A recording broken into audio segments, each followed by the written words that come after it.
Hello friends, very good morning. Welcome to the Hindu editorial analysis. The title of today's editorial says Hate, Crime and Punishment. So before getting into this, I would like to give you some background about the concept of hate speech in India. So if you see the one I am showing here, in 267th report of the Law Commission of India, hate speech is stated as an incitement. Very important word. Hate speech is stated as incitement to hatred, primarily against a group of persons defined in terms of race, ethnicity, gender, sexual orientation, religious belief and the like. Right? If you provoke someone, what is the meaning of incitement here? The act of provoking. If you provoke someone, if you create hatred, if you arouse hatred in someone against another group, it could be in terms of race or ethnicity, gender, sexual orientation, religious belief or anything like that, that is referred to as hate speech. If someone speaks and you get aroused, you get provoked, and because of that speech you start looking at the other community in a negative manner. For example, a Hindu person gave a speech, and after listening to that speech you started hating Muslim community. Then that speech is referred to as hate speech according to 267th report of Law Commission of India. And what is the legal position of hate speech in India? Is hate speech allowed in India? Can it be punished? Let's look at some provisions that are already there. Under Indian Penal Code IPC, we have sections 153A and 153B. These sections say they punish acts that cause enmity and hatred between two groups. Any speech, any action that causes hatred between two groups can be punished under these two sections. Similarly, section 295A of IPC, it deals with punishing acts which deliberately, what is the meaning of deliberately? Intentionally or with malicious intention. What is malicious? Harmful.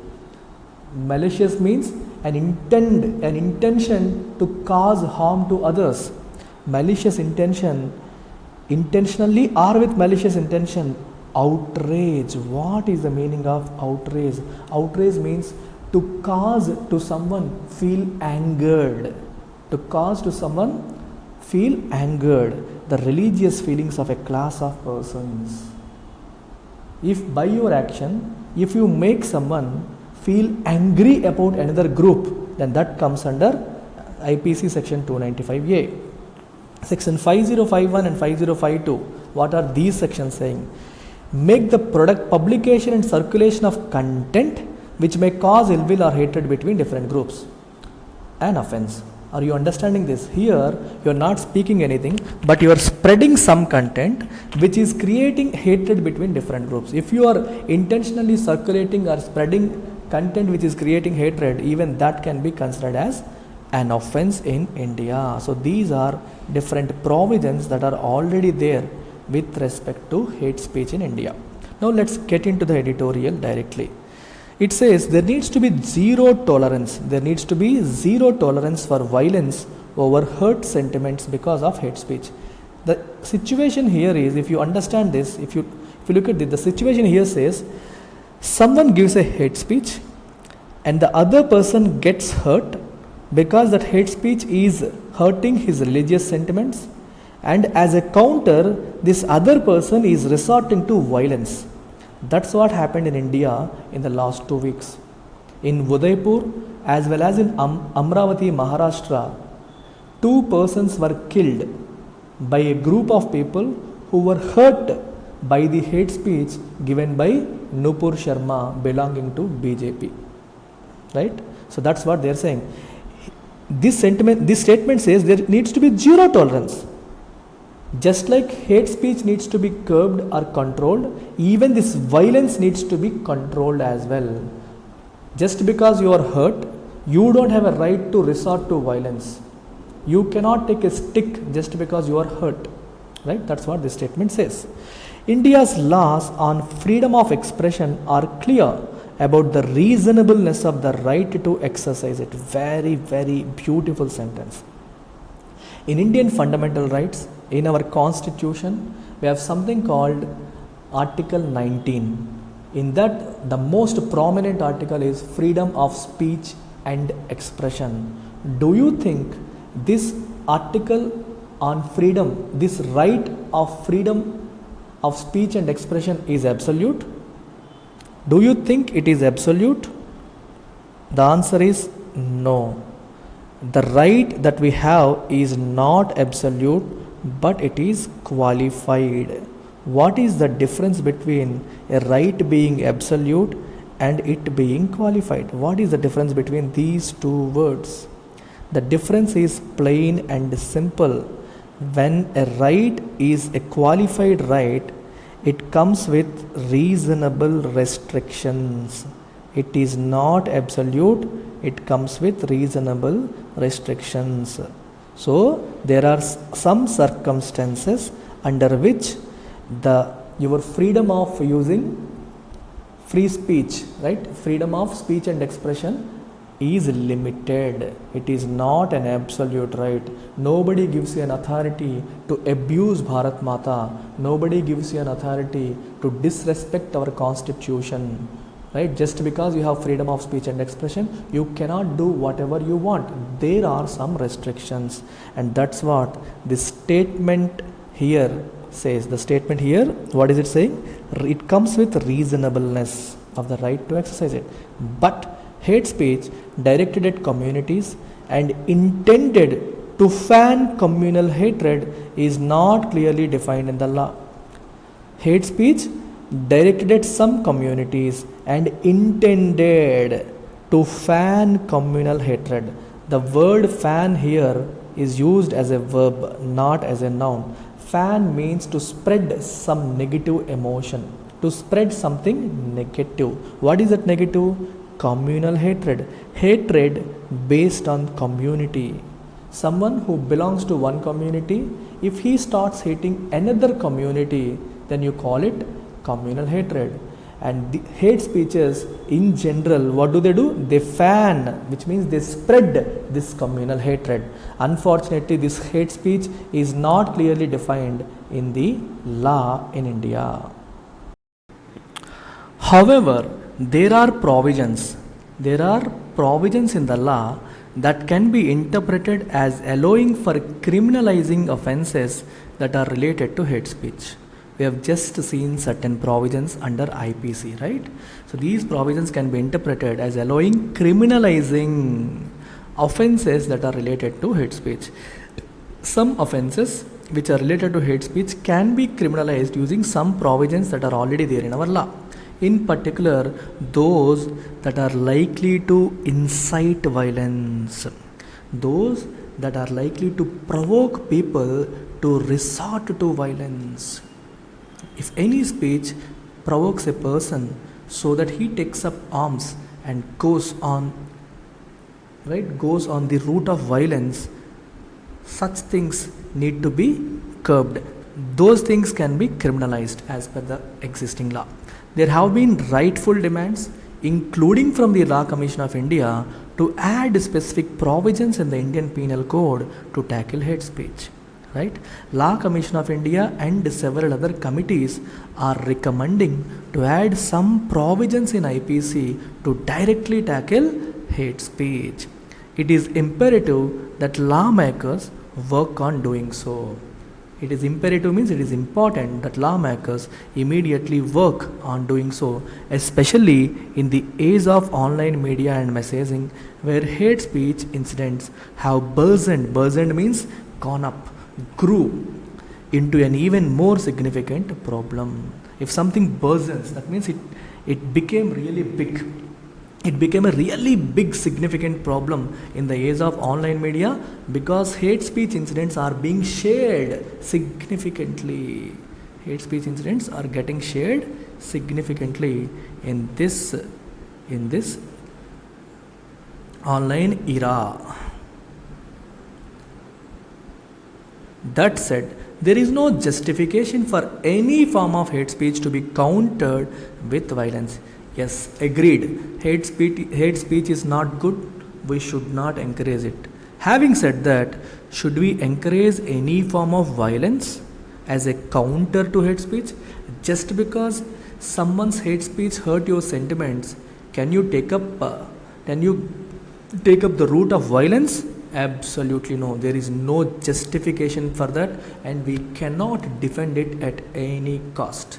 As the adage says, adage means saying, goes, sticks and stones may break bones, but words will not. Remember, hate speech might hurt your sentiments, but it doesn't break your bone. But if you take up sticks and stones, it may break the bones of others.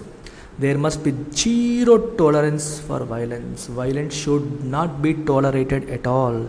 The incident in Amravati, Maharashtra, where a chemist, Umesh Kole, was knifed to death allegedly by three men in retaliation for his sharing a post in support of former Bharatiya Janata Party spokesperson Nupur Sharma's comments on the prophet was on the same lines as the dastardly murder of a tailor, Kanaya Lal in Udaipur, a week ago. Both murders were on the same line. What happened in Udaipur? A tailor was murdered in a cruel manner. Dastardly means cruel.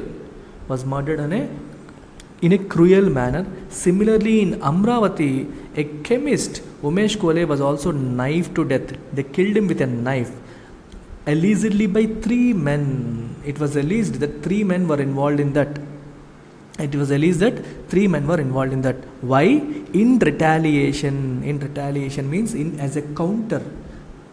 Right? Retaliation means what? Vengeance. Vengeance. Right? Revenge. As a revenge. Why? For sharing a post in support of former Bharatiya Janata Party spokesperson Nupur Sharma's comments on Prophet Muhammad. Nupur Sharma gave some controversial comments on Prophet Muhammad, and these people were hurt. And this guy shared a post on Facebook in support of her, because of which these people got hurt and killed him with knife. The similar incident happened in Udaipur as well. In both cases, the suspects who were incensed by the remarks took to violence as a counter to what they perceived as an insult to their religion. They perceived the remarks as an insult to their religion, and they decided to counter it with violence. Right? They were incensed, which means they got angered. Incense means to create anger, to cause someone to feel angry. The two cases are being probed by the National Investigation Agency. Who is probing the two cases? National Investigation Agency. The culprits, those involved in the planning and execution of these murders, must be brought to book and accorded strict punishment for their crimes. Both the culprits must be brought to book, which means they have to be stood, they have to be put in front of law, and they must be punished for their crimes. Culprits means those who did those mistakes. Even as these hate crimes are investigated, it is imperative on the part of the union and the state governments to quickly reassure citizens on the need for communal amity, and that the purveyors of hate speech and those indulging in violence in retaliation will be prosecuted. On one hand, you have investigations going on. On the other hand, the governments, union government as well as state governments, they need to reassure citizens, with means. What is the meaning of reassure? Remove fear. Remove fear from the minds of people. How? So they have to reassure citizens on the need for communal amity. Amity means friendliness. Friendliness among communities. Friendliness among communities. That is the need of the hour. And government must stress upon it. Must make sure all the people adhere to it. And also the purveyors of hate speech, people who are spreading these hate speeches, people who are creating and spreading the hate speeches, and those indulging in violence, and those who are participating in violent activities as a counter to hate speeches, both the categories of people should be prosecuted. And the government must ensure that these people are prosecuted. That is how you will reassure people. Only then people will have trust in the government.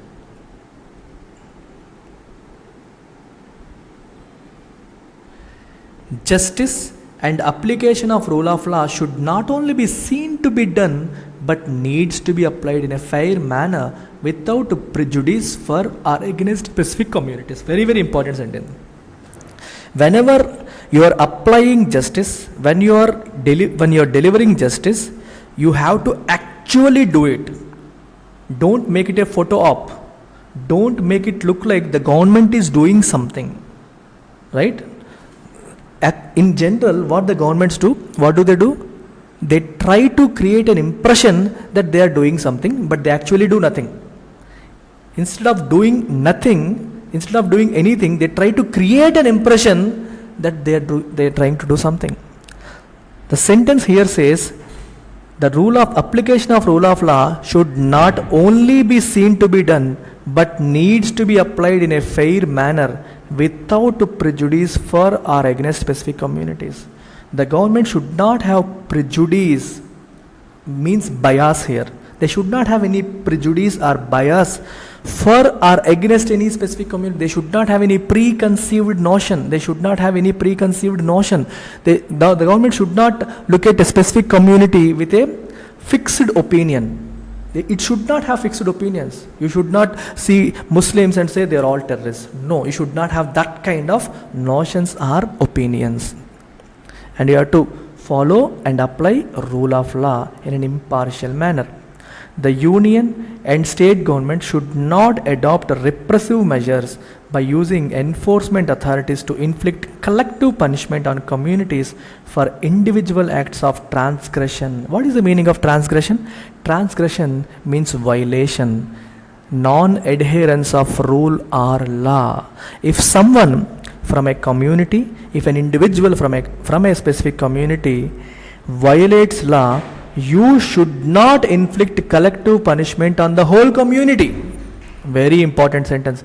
If a Muslim boy does something bad, you should not punish the entire Muslim community. Government should not adopt such repressive, means oppressive measures, means actions. Repressive means action that undermines, that restricts the freedom, that suppresses the person. You cannot suppress an entire community just because one person from the community is doing something bad. Political parties of all hues means colors. Generally, political parties are represented with colors, right? All the political parties, all parties with different colors, but especially those in power, must refrain from fanning communal hatred. All the political parties should stay away. Refrain from means to stay away from what? Fanning communal hatred. What is the meaning of fanning? Spreading communal hatred. They should not spread communal hatred. They should stay away from spreading communal hatred. The unevenness of government actions has resulted in disenchantment among Muslims. What is the meaning of this unevenness? If you look at this word, it's a beautiful word. Government actions are not even, which means if a Hindu person does something wrong and if a Muslim person does something wrong, the government is not looking at both incidents in an even manner. Because of which, Muslim community is hugely dissatisfied with the government. They are not happy. The actions of a few criminals among the community have endangered others. Just because some people from Muslim community are doing bad, it is endangering the entire community. It is unmistakable. What is the meaning of unmistakable? It is absolutely clear. There is no mistake about it. Third, the developing quagmire.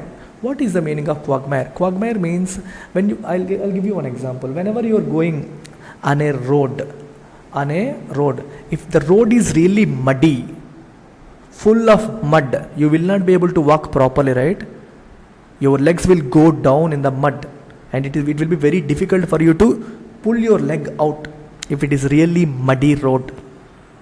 Quagmire is something like that. That means a situation which is difficult, a situation which is complex. Today we are in that kind of a situation. A quagmire is getting developed. Why is it getting developed? It is related to the casual bigotry and the carelessness of those who were in responsible position in the BJP. Just because some people in the BJP were callous. What is the meaning of callous? Means having disregard for others' feelings, being insensitive to others' feelings. They did not care what the Muslim community would feel if they give such statements. They did not care about it. And they were bigots. What is the meaning of bigotry? Bigotry means loving your own community and developing hatred for others. It's okay to love your own community, but you should not hate others. Because they have this kind of bigotry and callousness, we have come to this kind of a situation today. Governments must reorient themselves to the rule of law and to strict adherence to constitutional values, as the secular fabric of the country must be preserved at all costs. Government must preserve constitutional values. What is our constitution saying? India must remain secular. We have to preserve our secular fabric, and we should go strictly according to the rule of law. Right? That is how we can preserve the secular fabric of the country. The government should not be biased towards any community. It should not inflict a collective punishment because of individual actions.